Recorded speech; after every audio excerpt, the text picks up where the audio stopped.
नमस्कार दोस्तों, स्वागत है। आप सभी का तुलसी का पौधा लगाने से क्या फायदा होता, कितना पुण्य मिलता है और भगवान विष्णु को तुलसी के पत्र चढ़ाने से क्या होता है। अगर आपने एक बार भी भगवान श्री हरि विष्णु को तुलसी का केवल एक पत्ता भी चढ़ाया है तो आप इस कथा को अवश्य सुनिए दोस्तों। एक बार भगवान विष्णु के पुनः शल और सुशील नाम के दो पार्षद भगवान विष्णु से पूछने लगते हैं, हे प्रभु, हम आपके कई भक्तों को पृथ्वी लोक से दिव्य विमानों में बिठाकर वैकुंठ लेकर आए हैं। आपके अनन्य भक्त जन हैं जो नित्य आपकी पूजा आसाधना करते हैं, समस्त प्रकार के भोग आपको लगाते हैं। इसी कारण से वे सभी वैकुंठ लोक को प्राप्त करते हैं। किंतु हे प्रभु, हमारे मन में एक शंका है जो हम आपसे पूछना चाहते हैं। भगवान विष्णु मुस्कुराते हुए कहते हैं, हे पार्षदों, ऐसी वह कौन सी शंका है जो तुम दोनों को सता रही है।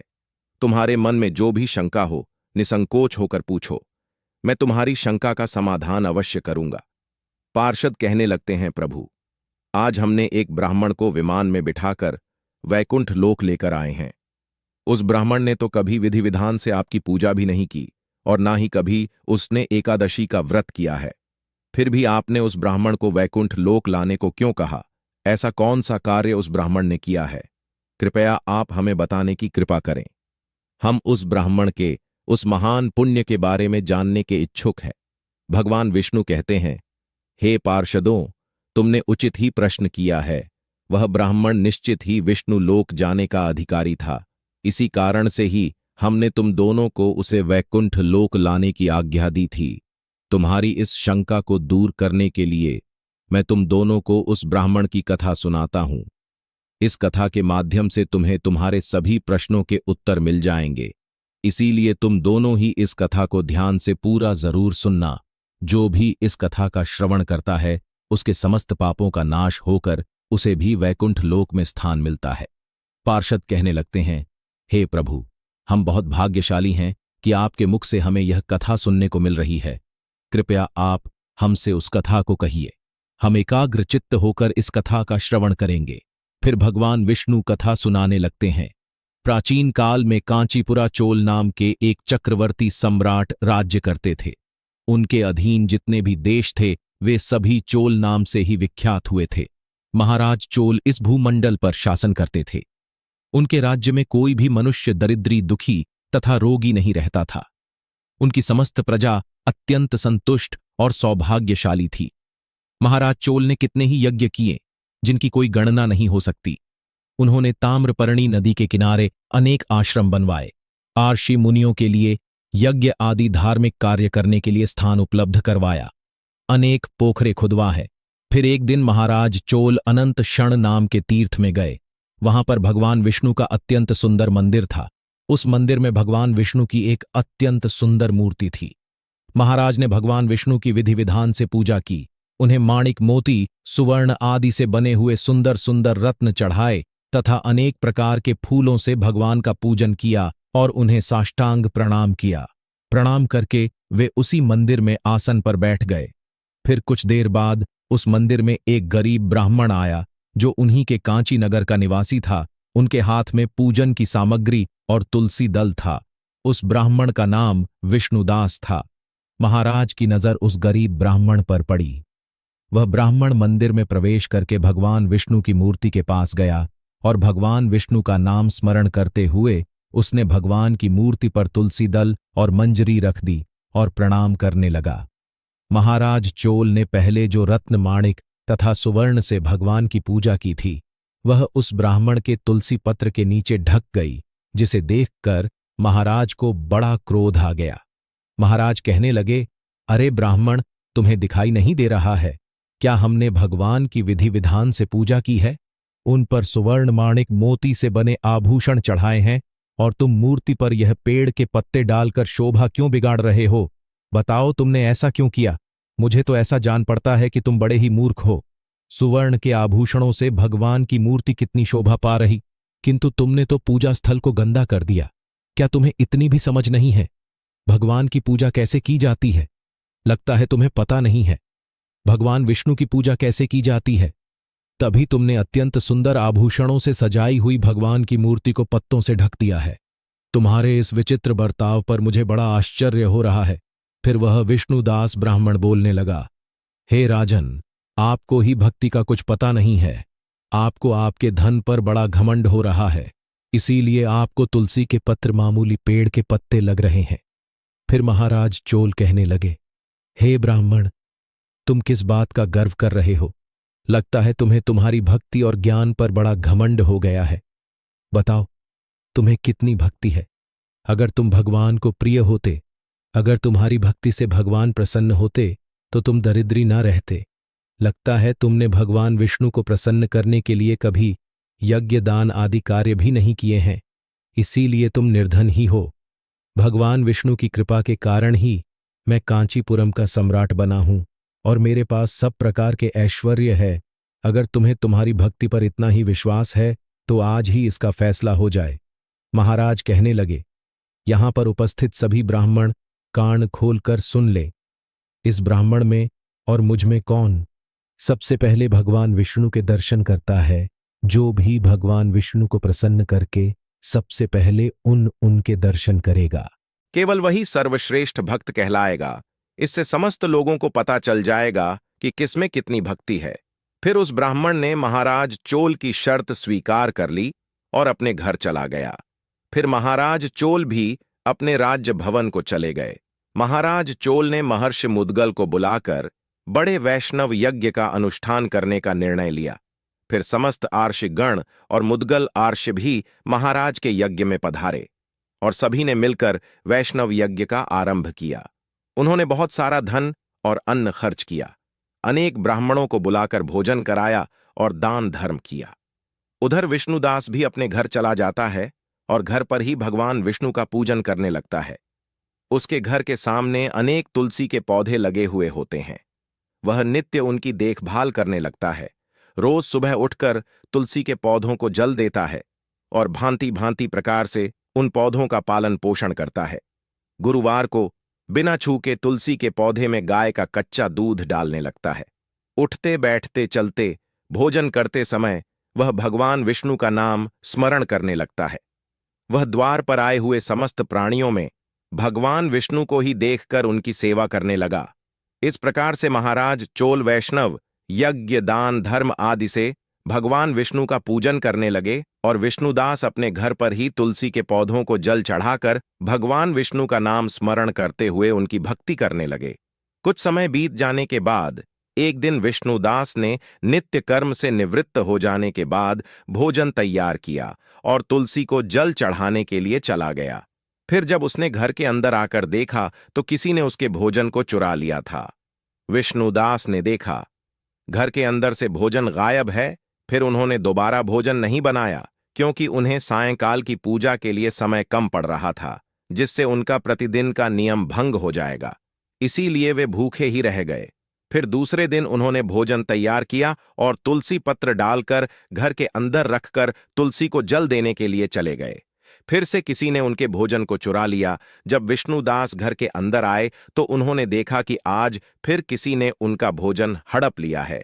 इस प्रकार से 7 दिनों तक कोई आकर उनके भोजन को चुराकर ले जा रहा था। इससे विष्णुदास को बड़ा विस्मय हुआ। वह विचार करने लगे, आहो, यह कौन है जो प्रतिदिन आकर मेरा भोजन चुराकर ले जा रहा है? मैं क्षेत्र संन्यास लेकर इस वन में निवास कर रहा हूं।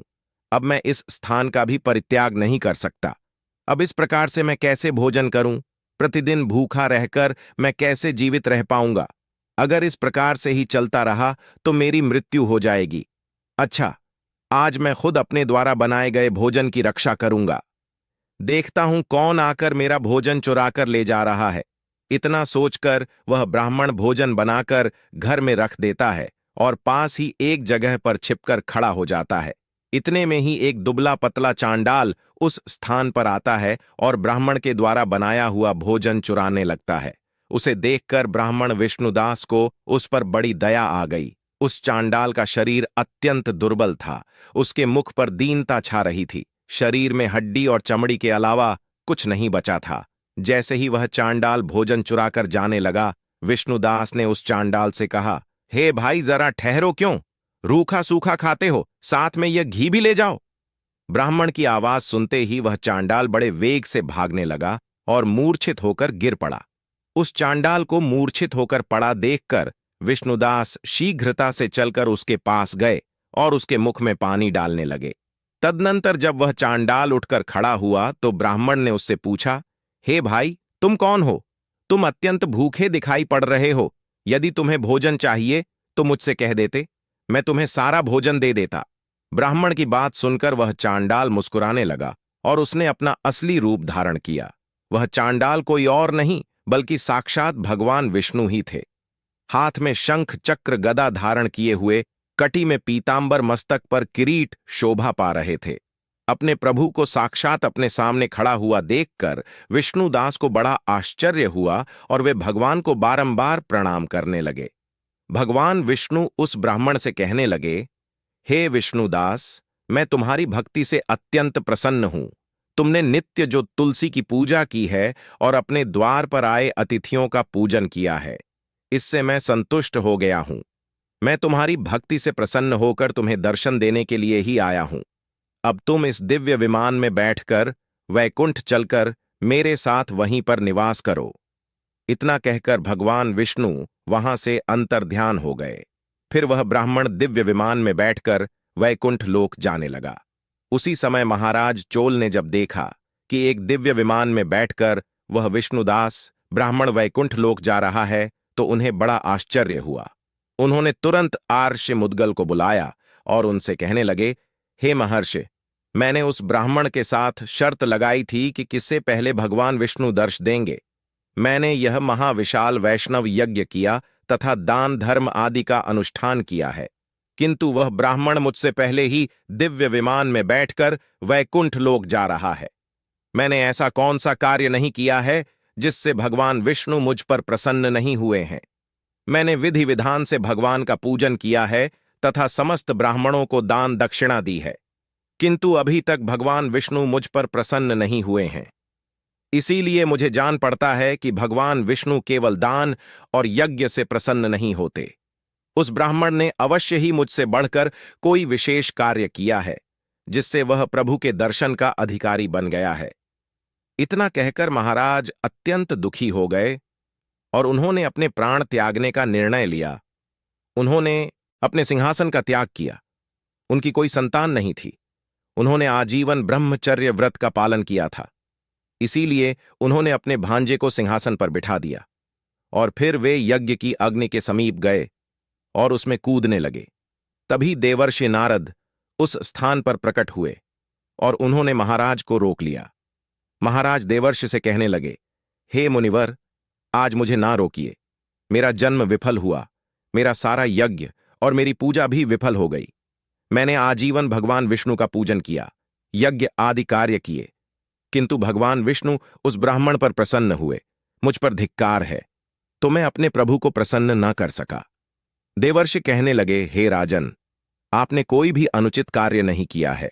भगवान आपकी भक्ति से प्रसन्न है, किंतु आपने अभी तक भगवान के दर्शन करने योग्य कोई कार्य नहीं किया है। तब महाराज चोल कहते हैं, हे देवर्षि, आप ही बताइए, वह कौन सा कार्य है जिससे भगवान विष्णु प्रसन्न होकर दर्शन देते हैं। मेरी पूजा में ऐसी कौन सी कमी रह गई है। मैंने नाना प्रकार के माणिक सुवर्ण के आभूषण भगवान को चढ़ाए हैं। मैंने यज्ञ किए हैं, दान धर्म भी किया है। इसके अलावा ऐसा कौन सा कार्य रह गया जो मैंने नहीं किया? कृपया मुझे बताने की कृपा करें। तब देवर्षि कहते हैं, हे राजन, आपने भगवान विष्णु की पूजा में केवल एक वस्तु का प्रयोग नहीं किया है। उसी कारण से भगवान विष्णु आपको दर्शन नहीं दे रहे हैं। आपने तुलसी दल का प्रयोग नहीं किया है। जब उस ब्राह्मण ने भगवान विष्णु पर तुलसी दल चढ़ाए तो आपने तुलसी पत्र को मामूली पेड़ के पत्ते कहकर उसका अपमान किया है, और भगवान विष्णु को तो तुलसी के पत्र सबसे अधिक प्रिय है। आपके सुवर्ण के गहने, माणिक, मोती आदि धन संपत्ति और दान सब कुछ तुलसी के पत्र के आगे तुच्छ है। यदि आप भगवान विष्णु को प्रसन्न करना चाहते हैं, उनके दर्शन करना चाहते हैं, तो आप उन्हें तुलसी पत्र चढ़ाइब। विष्णु तुलसी पत्र के बिना किसी भी प्रकार का भोग स्वीकार नहीं करते हैं। उस ब्राह्मण ने नित्य तुलसी के पौधों की सेवा की है। भगवान विष्णु को नित्य तुलसी के पत्र डालकर भोग लगाया है।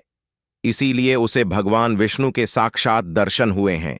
इसीलिए हे राजन, आप भी तुलसी की वाटिका का निर्माण करें, तुलसी के पौधे लगाए, तुलसी के पौधों की देखभाल करें और भगवान विष्णु को भोग में तुलसी के पत्र चढ़ाए।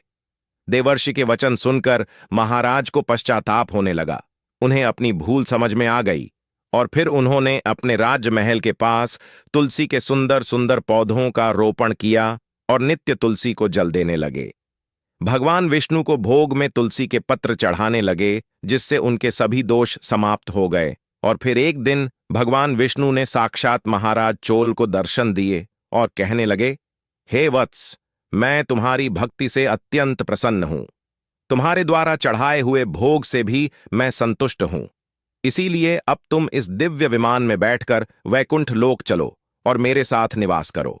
फिर महाराज चोल भी दिव्य विमान में बैठकर विष्णु लोक को चले गए।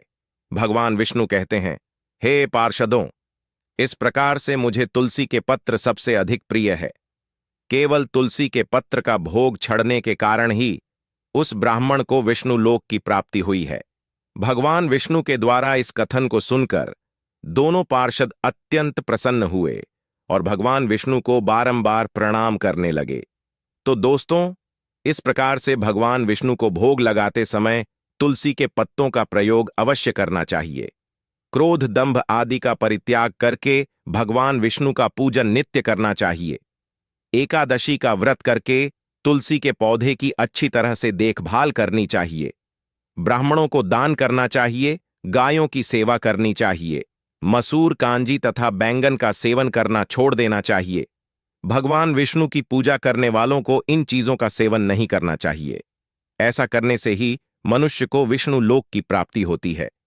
तो दोस्तों, आपको यह कथा कैसी लगी? कमेंट करके जरूर बताएं। जानकारी अच्छी लगी तो वीडियो को लाइक जरूर करें। कमेंट में जय तुलसी माता अवश्य लिखें। साथ ही चैनल को सब्सक्राइब करें। आप सभी का धन्यवाद।